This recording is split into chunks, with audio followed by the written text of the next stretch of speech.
Hello everyone, welcome back to Selectionpur. आज हम आपके लिए लेके आए हैं एसएससी नहीं, आईबी सिक्योरिटी के प्रीवियस ईयर क्वेश्चन। जो बच्चे इसकी तैयारी कर रहे हैं वो तो इसको देखेंगे ही, लेकिन जो बच्चे एसएससी सीजीएल की तैयारी कर रहे हैं वो भी इसको देखेंगे। I will show you in this session कि एकदम सेम डेटा, सेम क्वेश्चन आपके सीजीएल के प्रीवियस ईयर में आया हुआ है। तो ठीक है, चलिए हम लोग क्वेश्चंस की शुरुआत करते हैं और देखते हैं कि आईबी में कैसे कैसे क्वेश्चंस आपसे पूछे जाते हैं। और ये बिल्कुल सिमिलर होता है, जो बच्चे एसएससी की तैयारी कर रहे हैं वो आईबी की भी पेपर दे सकते हैं। बिल्कुल सेम चीज़ें होती हैं, बहुत ज़्यादा डिफरेंस इसमें नहीं होता है। तो ये है आपका क्लोज टेस्ट आप सबको पता है कि हम क्लोज टेस्ट की सीरीज़ में करते हैं, तो इसको हम लोग क्लोज टेस्ट की सीरीज़ में करेंगे। ये है आपका पहला क्वेश्चन, आपको बताना है डिमांडीज केम and ideas to establish an international space university। तो भाई आपको ये बताना है कि इसमें किस प्रीपोजिशन का यूज होगा। तो आप सबको पता है आइडियाज़ वगैरह के लिए हम अप विथ का यूज करते हैं। आइडियाज़ वगैरह के लिए हम अप विथ का यूज करते हैं, ठीक।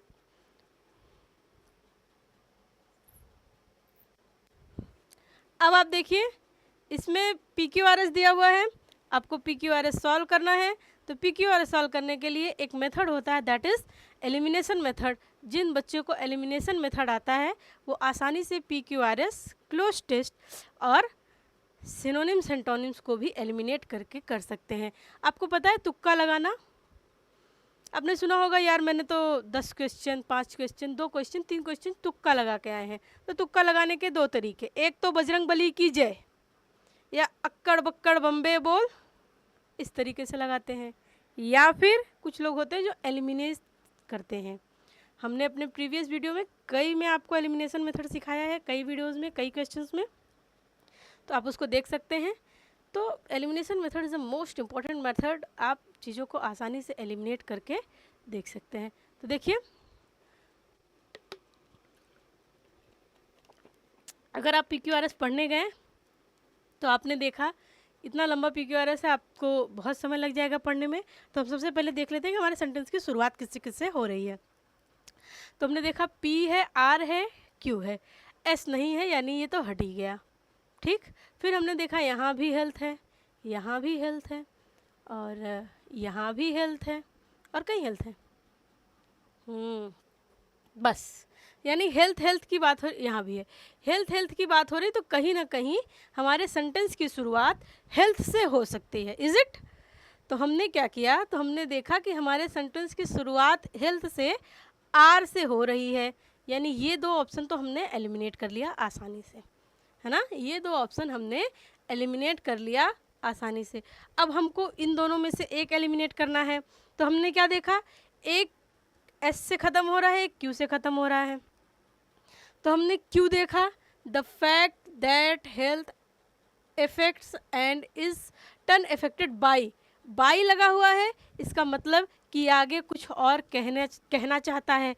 अगर आगे कुछ और कहना चाहता है तो हम इससे ख़त्म तो नहीं कर सकते, तो इसका मतलब कि ये भी आपका हट गया। Rest of option is answer, बचा हुआ ऑप्शन क्या हो गया, आंसर हो गया। चलिए अगला क्या है, देखिए, a friend of recently got engage to be married. तो ये कहना चाहता है कि मेरा दोस्त अभी हाल फिलहाल में ही इंगेजमेंट उसकी हुई है और वो शादी करने के लिए। तो अब आप मुझे बताइए, यहाँ पे मेरे के लिए हमें लगाना है आई भी, मैं, माइन मेरा, माई मेरा, मी मुझे, यानी सब माई मी मुझे ऐसे करके है। तो आपको एग्जैक्ट ऑप्शन सेलेक्ट करना है। तो आपने देखा यहाँ पे प्रीपोजिशन है, तो आप सभी बच्चों को पता है कि प्रीपोजिशन के बाद तो नाउन आता है ना। प्रीपोजिशन के बाद नाउन आता है, तो ये तो वैसे भी कट गए, ठीक, ये वैसे ही कट गए। आपके 2 ऑप्शन बचे। तो ये जो माई होता है ना, अगर हम इसको थोड़ा सा बाइफर्केट करें तो ये हो जाएगा आई प्लस एडजेक्टिव। क्यों, क्योंकि हम इसको पॉजिटिव एडजेक्टिव कहते हैं, है ना। अगर हम माइन को बाइफरगेट करें तो ये हो जाएगा आई प्लस नाउन। आप सबको पता है अगर आई यहाँ पे एडजेक्टिव है, अगर यहाँ पे एडजेक्टिव है तो इसके बाद क्या आना चाहिए, नाउन आना चाहिए। आप कभी भी माई लगा करके नहीं कह सकते। जैसे दिस बुक इज माइन, ये मेरी किताब है। दिस बुक इज माइन, ये मेरी किताब है। लेकिन जब आप कहेंगे माई बुक, माई पेन, है ना, ठीक, तो यहाँ पे आई के साथ ये एडजेक्टिव यानी माई के बाद आपको नाउन लाना पड़ेगा, और माइन बिना नाउन लाए आप कर सकते हैं। क्यों? क्योंकि ये आई का नाउन वाला फॉर्म है। तो हमें ऑफ चाहिए। अभी सबको मिटा देते हैं साफ सुथरा थोड़ा, ताकि ऑप्शन आपको दिखे। हमें ऑफ दिया हुआ है, ऑफ दिया हुआ है, इट मीन्स ऑफ दिया हुआ इट मीन्स हमें नाउन चाहिए। तो नाउन के लिए हम इस ऑप्शन को सिलेक्ट कर सकते हैं। आपको क्लासेस कैसे लगी, आपको चीज़ें समझ में आ रही हैं, तो प्लीज़ आप मुझे कमेंट बॉक्स में बताइएगा, और इस वीडियोस को शेयर कीजिए अपने दोस्तों को। बहुत ही डिटेल्स में हम चीज़ों को बता रहे हैं। जो बच्चे इंग्लिश में खुद को कमज़ोर मानते हैं ना, अभी एक क्लास ली, उसी का पेपर है।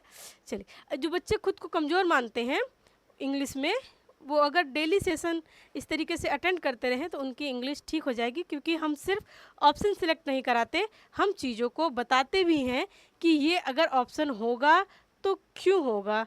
ठीक है, तो चलिए नेक्स्ट ऑप्शन है आपका इनकरेक्टली स्पेल्ड पूछा है। तो आपको बताना है कि इनकरेक्टली स्पेल्ड में क्या होगा।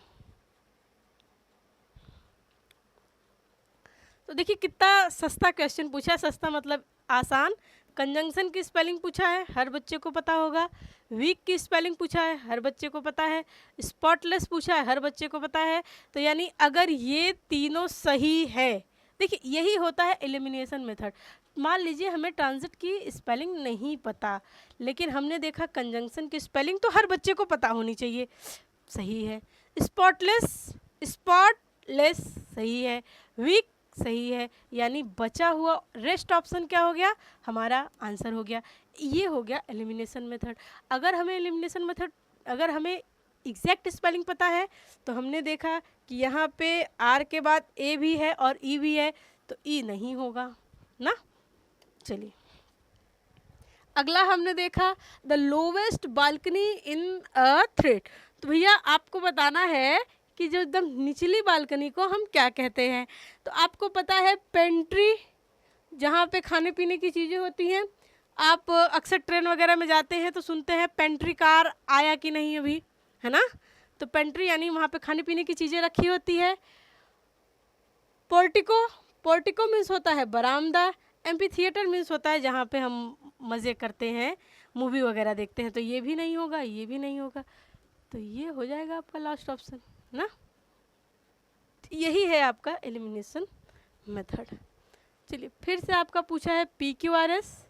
तो अगर आप इस क्वेश्चन को करते हैं ना, तो आप ढेर सारे PQRS का प्रैक्टिस कर सकते हैं, जो कि आपके एग्ज़ाम में आसानी से पूछा जा सकता है। अच्छा ये देखिए यहाँ पे छोटा सा टाइपिंग एरर है कि यहाँ से आपके सेंटेंस की शुरुआत हुई है वन ऑफ द। आपको पता है कि कभी भी वन ऑफ द के बाद आपको नाउन चाहिए होता है, वो भी कैसा नाउन, वो भी प्लूरल नाउन ना। वन ऑफ द के बाद आपको नाउन चाहिए, वो भी कैसा नाउन, प्लूरल नाउन। तो अब आपने देखा कि सेंटेंस की शुरुआत हमारी किससे होनी चाहिए। एस है, पी है, आर है, क्यू है। एस पी आर क्यू मतलब सबसे, किसी एक से। अगर हमें एग्जैक्ट पता चल जाए कि किससे शुरू होगा, पहला ही ऑप्शन हम टिक करके आगे बढ़ सकते हैं। तो हमने देखा वन ऑफ द, यानी वन ऑफ द के बाद नाउन चाहिए, नाउन चाहिए। तो ये तो नाउन नहीं है, कट गया। ये नाउन नहीं है, कट गया। ये देखिए maximum altitude of around 8700 metre, है ना। लेकिन पहले क्या है, अगर हम कॉर्डिनल देखें तो पहले तो 8000 आएगा, फिर 8700 आएगा, तो इसका मतलब कि इससे शुरुआत नहीं होगी, इससे शुरुआत हो जाएगी। और आप देखेंगे ग्रेट स्पिन्स, ये क्या है, ये आपका नाउन है और ये प्लूरल भी है। तो यानी पी से हमने शुरुआत की, हम चीज़ों को देख के आगे बढ़े। इसका एलिमिनेट हमने कैसे किया, इन दोनों से शुरुआत नहीं होगी, इन दोनों से कैन भी, लेकिन यहाँ पे तो वो है ही नहीं प्लूरल नाउन, तो यानी इसी से शुरुआत होगी। और हम इससे भी देख सकते हैं, पहले 8000 आएगा, फिर 8700 आएगा। ठीक है, ये कार्डिनल है। चलिए, आपको पूछा है कि इडियम्स एंड फ्रेज बताना है। अनअवेयर, अनअवेयर ये देख रहे हैं आप, ये एक ऐसा ऑप्शन है कि एसएससी के सीजीएल का या सीएचएसएल का या एमटीएस का कोई ऐसा एग्ज़ाम नहीं जिसके एक शिफ्ट में ये क्वेश्चन ना आया हो। ये और ये एवरग्रीन क्वेश्चंस हैं। तो देखिए क्या पूछा, अनअवेयर। तो आप देखेंगे ब्रेक अ लेग मतलब बेस्ट ऑफ लक, फतेह करके आना। स्पिल द बीन्स यानी राज खोल देना, है ना। तो हमने क्या किया, अनअवेयर मतलब ये पूरी तरीके से क्या है, अनजान है, यानी डार्क, अंधेरे में है, पूरी तरीके से क्या है, अभी अंधेरे में। आपने कई बार सुना होगा कि इसको अंधेरे में, या ये नेता, ये हीरो या ये हीरोइन, ये चीज़ें देश को अंधेरे में रखे हैं, यानी बहुत ज़्यादा चीज़ों को बता नहीं रहे हैं। ठीक है, हाँ, grand mother is so near death, जो दादी माँ है वो मृत्यु के बहुत नज़दीक हैं। आपने सुना होगा, अक्सर हम लोग टीवीज़ वगैरह में सुनते हैं, एक पैर गड्ढे में, दूसरा केले के छिलके पे, यानी कभी भी टपक सकते हैं ना, कभी भी गिर सकते हैं। तो 1 फुट इन द ग्रेव, एक पैर तो भाई गड्ढे में है, यानी एक पैर गड्ढे में ऑलरेडी है, दूसरा बस गड्ढे में चला जाए तो बात बन जाए, यानी इसका ऑप्शन ये हो जाएगा। थ्रू थिक एंड थिन, स्थिति कैसी भी हो हम आपके साथ हैं। ईट लाइक अ बर्ड, चिड़ियों की तरह खाना खाना, उसको हम क्या कहते हैं, जो मतलब जो बहुत कम खाते हैं उसको हम क्या कहते हैं, उसको हम चिड़ियों की तरह खाना खाना कहते हैं। रन आउट ऑफ स्टीम, यानी जो बहुत ज़्यादा परेशान होते हैं। ठीक है, अगला देखिए क्या है, क्या पूछा है, एप्रोप्रिएट, अच्छा आर्टिकल पूछा है आपसे, तो आपको बताना है द टूरिस्ट गाइड नोज वे। वे क्या है आपका, अनकाउंटेबल नाउन है, तो यहाँ पे क्या हो जाएगा, अच्छा देखिए क्या कह रहा है, टूवर्ड्स द फेमस कैफ़े, ये जो है टूरिस्ट गाइड उसको फेमस कैफ़े की तरफ ले जा रहा है, यानी एक पर्टिकुलर फेमस कैफ़े है वो उसकी तरफ ले जा रहा है या उसको रास्ता बता रहा है, तो डेफिनेट है, तो हम द आर्टिकल का यूज करेंगे। ओके, चलिए, पिनोरिमिस क्या होता है, हाँ एंटोनिम्स पूछा है, तो पिनोरिमिस होता है गरीबी, है ना, जो बहुत गरीब होते हैं, तो इसका एंटोनिम्स आपका एफ्लुएंस हो जाएगा, पर्याप्त, प्रचुर। ठीक है, अगला क्या पूछा है, आपको स्पेलिंग एरर इसमें से बताना है कि इसमें किस पार्ट में स्पेलिंग एरर है, तो मिलाइए। हाँ, फाउंडेशन, क्या पूछा, नो स्पेलिंग एरर, मतलब ऐसा बताना है कि किस पार्ट में स्पेलिंग एरर है ही नहीं, है ना, किस पार्ट में स्पेलिंग एरर है ही नहीं, ये आपको बताना है।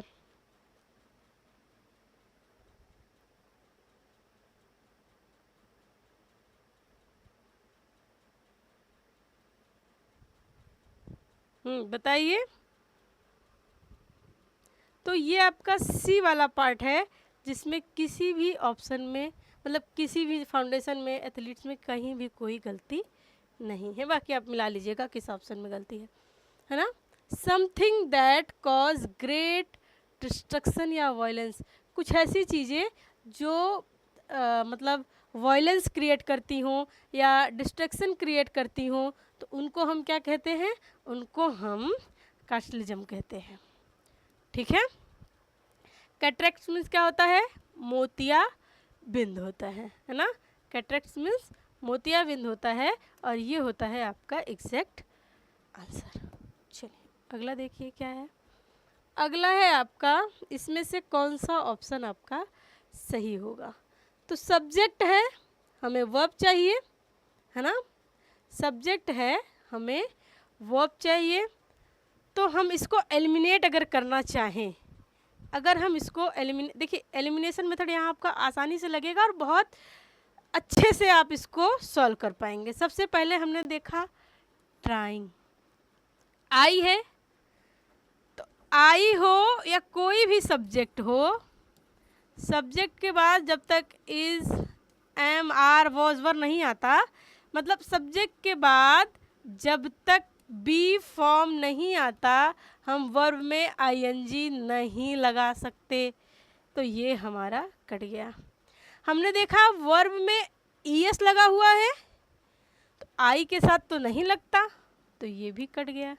अब देखिए सब्जेक्ट अगर आई हो या यू हो, वी हो, दे हो, इन शॉर्ट अगर प्यूरल सब्जेक्ट हो, तो हम दो कंडीशंस हो सकते हैं। जैसे आई है तो आई को ही मान के हम चलते हैं, तो एक तो वर्ब का फर्स्ट फॉर्म आ सकता है या तो वर्ब का सेकंड फॉर्म आ सकता है। यही दो कंडीशन होते हैं, या तो वर्ब का फर्स्ट फॉर्म आएगा या तो वर्ब का सेकंड फॉर्म आएगा।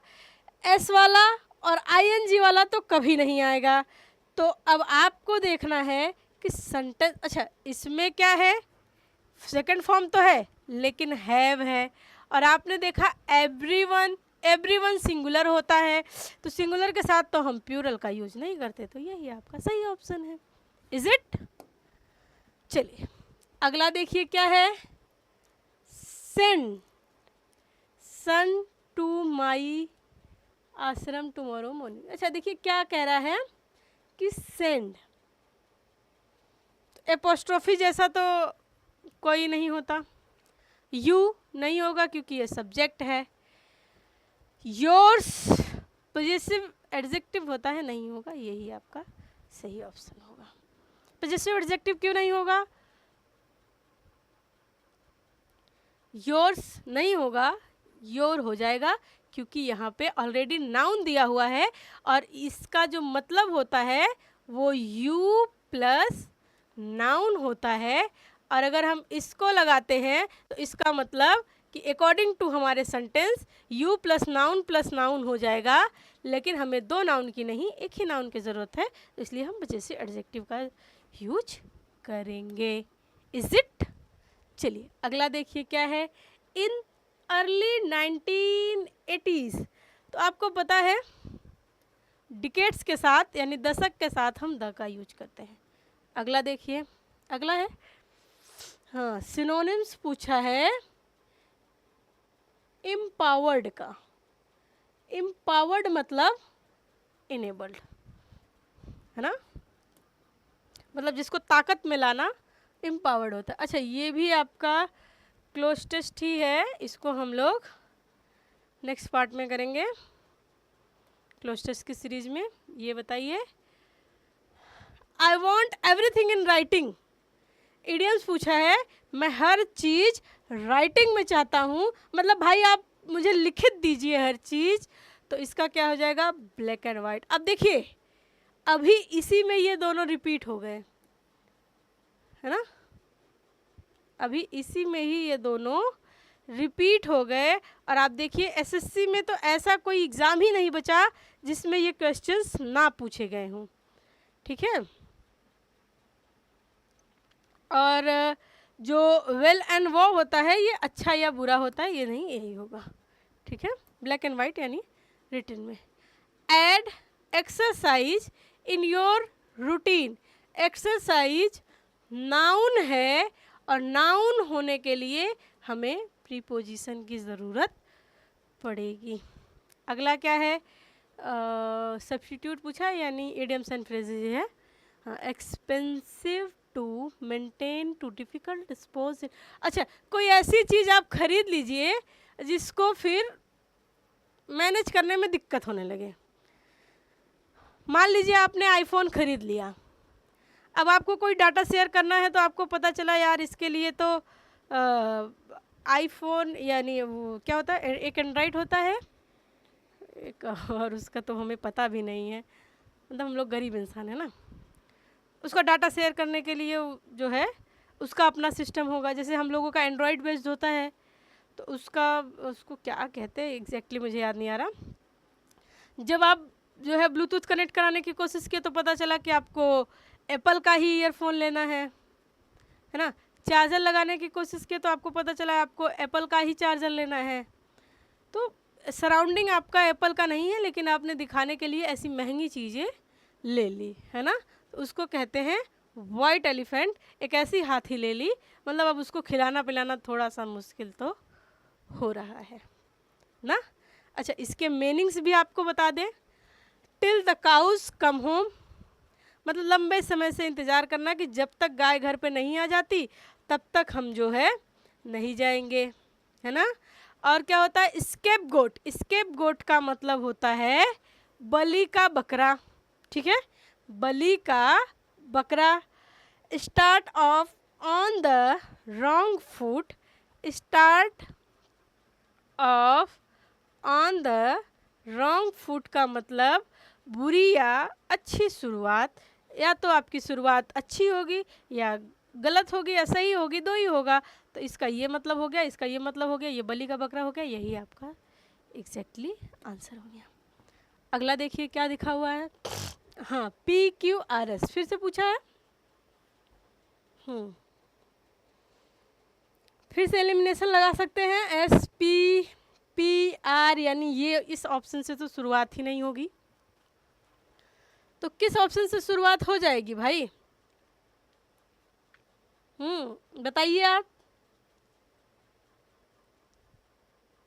मास reduction of the Greenland ice sheet have substantial, आपने देखा सब्सटेंशियल। अच्छा, इसके बाद आपको हम ये चीज़ें हम आपको बाद में बताते हैं, पहले जो है शुरुआत किससे हो जाएगी इसके बारे में बात करते हैं, है ना। तो शुरुआत आपकी किससे होगी?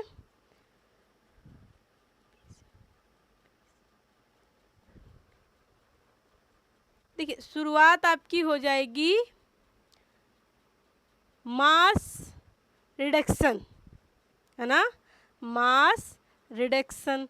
तो यानी आपकी शुरुआत P से होगी। ये कट गया, ये कट गया। अब आपको कौन सा सही है?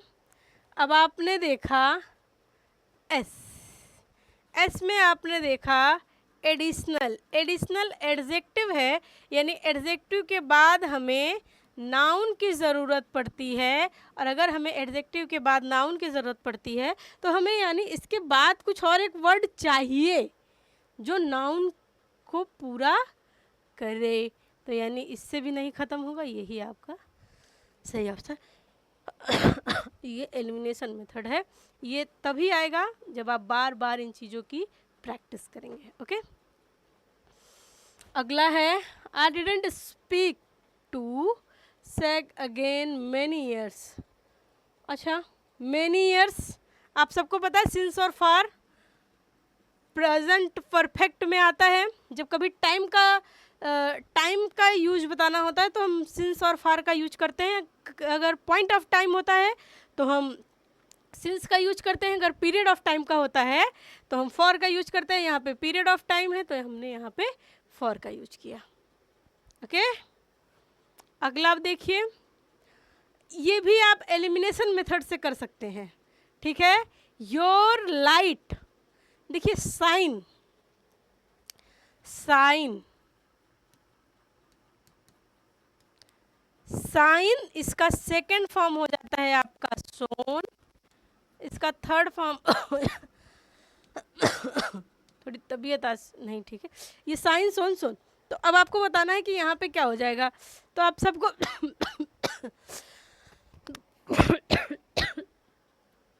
तो हमने सेंटेंस देखा, टच्ड, हमने इम्पैक्ट, यानी हमारा पूरा जो सेंटेंस है वो पास्ट में जा रहा है। तो हमने देखा ये प्रेजेंट है, हमने काटा, ये प्रेजेंट है, हमने काट दिया, नहीं ये पास्ट है, सॉरी ये पास्ट है, ये प्रेजेंट है, हमने काट दिया। अब आपको बताना है कि देखिए हो तो ये भी सकता है क्योंकि हेड के बाद थर्ड फॉर्म आ जाता है, यानी कैसा स्ट्रक्चर बनता है, यानी ऐसा स्ट्रक्चर बन सकता है सब्जेक्ट प्लस V2, ये भी स्ट्रक्चर सही है। Subject plus has, subject plus head plus V3, ये भी स्ट्रक्चर सही है। यानी ये सब्जेक्ट है तो इसके बाद V2 या हेड लगा के V3 दोनों आ सकता है। लेकिन हमने जब आगे देखा तो हमारा पूरा सेंटेंस तो पास्ट में है, तो यहाँ पे ये क्या कर रहा है, इसका मतलब ये एलिमिनेट हो गया, यही आपका सही ऑप्शन हो गया। ओके, हाँ अगला आज थोड़ी सी तबीयत गड़बड़ है। क्या पूछ रहा है, सिनोनिम्स पूछ रहा है। अच्छा आप देखिए सिनोनिम वेंट, वेंट का मतलब होता है आगे बढ़ना, है ना, आगे बढ़ना। थोड़ी हिंदी की राइटिंग गड़बड़ है, आगे बढ़ना। और सरकम का मतलब होता है गोला, सरकम का मतलब गोला, है ना। तो यानी अगर जैसे कोई चीज़ है यहाँ पे, मान लीजिए यहाँ पे कोई चीज़ है और हमने क्या किया, हम ऐसे आ रहे हैं, हम ऐसे घुमा करके ऐसे चले गए ना, ऐसे घूम करके ऐसे चले गए, यानी हम ऐसे घूमे और आगे बढ़ गए। तो इसका मतलब कि कुछ तो मतलब तो हमारा रिजल्ट क्या निकला, हमारा रिजल्ट ये निकला कि हम इस चीज़ से बच गए, यानी बचकर भागना जो होता है वही आपका इवेड होता है। ठीक, चलिए अगला देखिए आपका क्या है, सिलेक्ट द स्पेलिंग एरर है, स्पेलिंग एरर है भाई साहब, स्पेलिंग एरर है। बताइए इसमें से कौन सा स्पेलिंग एरर होगा, कौन सा ऑप्शन आपका इसमें से सही होगा। तो इसमें आपने देखा हार्डवुड ट्रीज सीड, एनुअली की स्पेलिंग इसमें आपकी गलत है ना, एनुअली की स्पेलिंग डबल एल होना चाहिए, एक ही एल है, गलत है। ठीक है, इसमें आपका annually, hardwood said there lives annually card, इसमें आपका डेसिड्यूस की स्पेलिंग गलत है, इसमें आपका एनुअली की स्पेलिंग गलत है, डबल एन होना चाहिए, सिंगल एन है, यानी this is the right option, इसमें एक भी स्पेलिंग गलत नहीं। अगला बढ़े, हाँ अगला देखिए क्या है, प्रीपोजिशन पूछा है। तो आपको प्रीपोजिशन बताना है कौन सा सही प्रीपोजिशन होगा।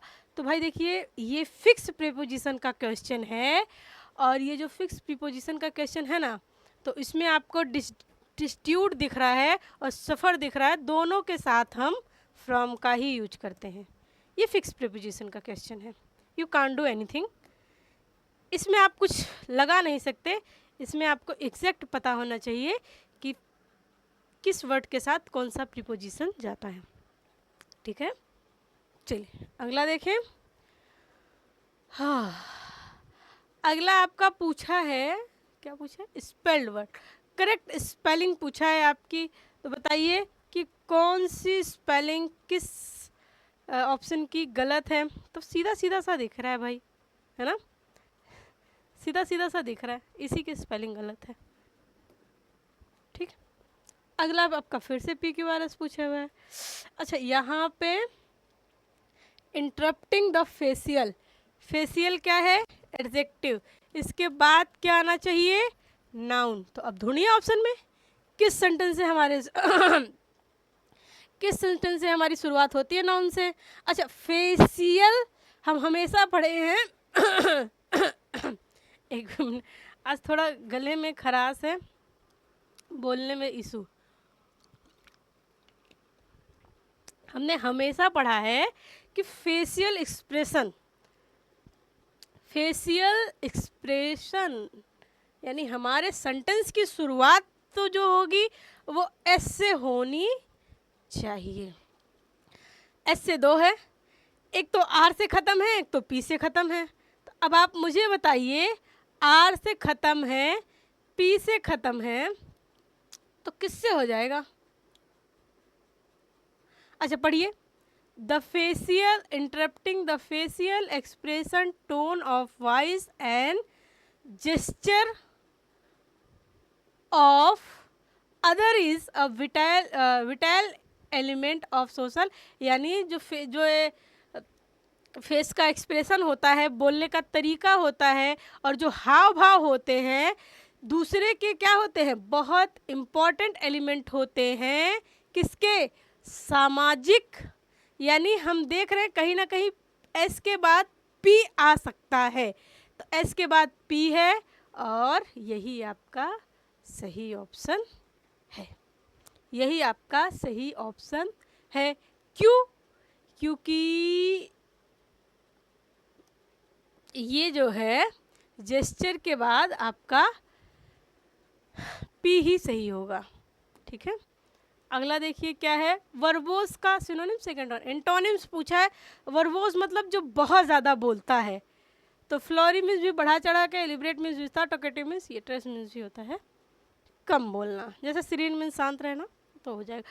अनएक्सपेक्टेड गेन मतलब आपको बहुत ज़्यादा चीज़ें मिल जाएं। तो बहुत ज़्यादा जब चीज़ें मिल जाएं, है ना, जैसे कभी कभी होता है एक बहुत ढेर सारी खुशियाँ एक साथ आ जाती है, तो इसका क्या हो जाएगा, इसका हो जाएगा आपका हेक्स। हेक्स मीन्स होता है आपका काला जादू, और बॉन्टी मीन्स होता है आपका रिवार्ड। ये हेक्स मीन्स होता है काला जादू, बॉन्टी मीन्स रिवार्ड, तो रिवार्ड तो होगा नहीं। रिवार्ड मतलब क्या होता है, अनएक्सपेक्टेड गेन नहीं होता रिवार्ड।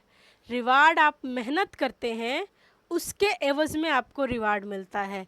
तो बॉन्टी करके गलत मत करके चले आइएगा मेरे भाई। विंडफॉल ये होता है आपका अनएक्सपेक्टेड गेन, मतलब इतना मिल जाए कि मज़े ही आ जाए, है ना। The word moved over me like a finger of ice. तो बताइए फिंगर ऑफ आइस क्या हो जाएगा इसका, 39 का कौन सा। अच्छा देखिए, अगर आप इसको समराइज करेंगे तो आप देखेंगे कि आर्टिकल के क्वेश्चन ज़्यादा आए हैं और PQRS ज़्यादा आया है। तो मतलब इस तरीके से आप इसको एनालिसिस भी कर सकते हैं। फिंगर ऑफ आइस के साथ कोई आर्टिकल यूज़ नहीं होता। चलिए, a person who stairs a public feeling specially. अच्छा, कोई ऐसा व्यक्ति है जो लोगों को क्या करता रहे, भड़काता रहे, है ना, जो दूसरों को भड़काता रहे, तो उसका क्या हो जाएगा। रिकंसाइल मीन्स क्या होता है, कंसाइल मीन्स शांत होना, मतलब जो शांत करना है। संत मीन्स संत होता है। यूनाइट मीन्स यूनाइट होता है। यानी एक ही ऑप्शन बचा जो कि सही है। अच्छा देखिए, इसमें आप मान लीजिए आपको नहीं पता कि डेमाग्यूज मीन्स होता है भड़काना, कोई बात नहीं, नहीं पता, हमें एलिमिनेशन तो आता है। हमें ये पता है कि संत मीन्स होता है पुजारी वगैरह, ये शांत व्यक्ति होते हैं। आज की पुजारी की नहीं, हम पुजारियों की बात कर रहे हैं। रिकंसाइल आपको पता है, कंसाइल मीन्स होता है शांत करना। रिकंसाइलर यानी जो खुद को भी शांत रखे, दूसरों को भी शांत रखे। तो ये तो शांत वाली बात हो गई। ये कह रहा है कि भड़काता है, ये तो शांत वाली बात हो गई। आपने देखा यूनाइट, मतलब ये तो क्या करता है, सबको जोड़ता है, सबको एक करता है। एक तो ये हो गया इसका मतलब, और दूसरा क्या, अ पर्सन, यानी हमें नाउन चाहिए ना, हमें नाउन चाहिए। यूनाइट्स तो आपका वर्ब है, ये तो वैसे भी नहीं होगा, तो बचा rest of option is the correct answer. तो भाई आपका आईबी का 2023 का पेपर ऑलमोस्ट ये ख़त्म हो गया। बाकी शिफ्ट्स भी हम लाते रहेंगे। अभी इसके क्लोज टेस्ट वगैरह हैं ये आपको हम क्लोज टेस्ट की सीरीज़ में ये दोनों क्लोज टेस्ट कराएंगे। ठीक है, आपको सेशन कैसा लगा आप प्लीज़ कमेंट बॉक्स में बताइएगा। हमने एक एक ऑप्शंस को, एक एक क्वेश्चंस को डिटेल्स में आपको डिस्क्राइब करने की कोशिश की है। और आज तबीयत थोड़ी सी गड़बड़ है, इसलिए हम जो है, नहीं तो और अच्छे से चीज़ों को हम आपको वो क्लोज टेस्ट भी बताते, बट आज नहीं, क्लोज टेस्ट की सीरीज़ में हम आपको उसको कराएंगे। आप इस चैनल को सब्सक्राइब कर सकते हैं। अगर आपको अच्छा लगे तो आप वीडियो को शेयर भी कर सकते हैं। एक कमेंट आप कर सकते हैं अकॉर्डिंग टू यू, जो आपको सही लगे। ठीक है, मिलते हैं हम आपको नेक्स्ट क्लास में। तब तक के लिए बेस्ट ऑफ लक।